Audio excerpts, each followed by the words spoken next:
It was a jam-packed first day on the job for the New York jury tasked with a historic responsibility: whether or not to convict a former U.S. president on criminal charges.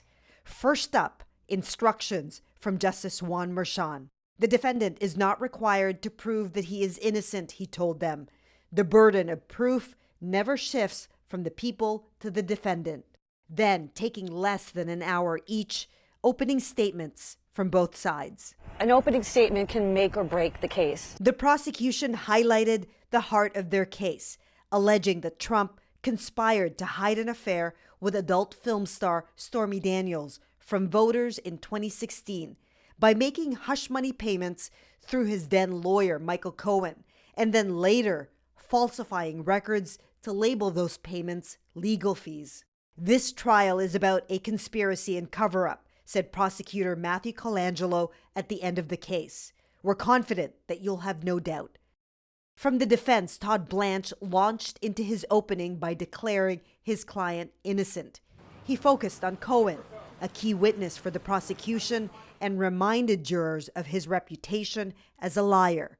He has a goal, an obsession with getting Mr. Trump, Blanche said. What the Trump team is really going to try to do is isolate the single conversation that supposedly occurred between Cohen and Trump about Stormy Daniels and the payments. And what the prosecution is going to lay out is that that conversation was part and parcel of a much larger ongoing conspiracy with layers of people and layers of conversations. Included in that conspiracy, ex-publisher of the National Enquirer, David Pecker, who the prosecution alleges met with Trump and Cohen to kill damaging stories ahead of the 2016 presidential election.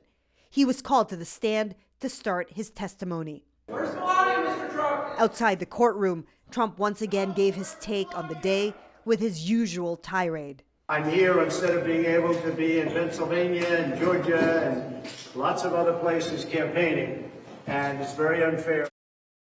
Chris, this trial seems to be moving along quickly. That's right, Ian. Justice Merchan certainly living up to his reputation for running a very efficient courtroom.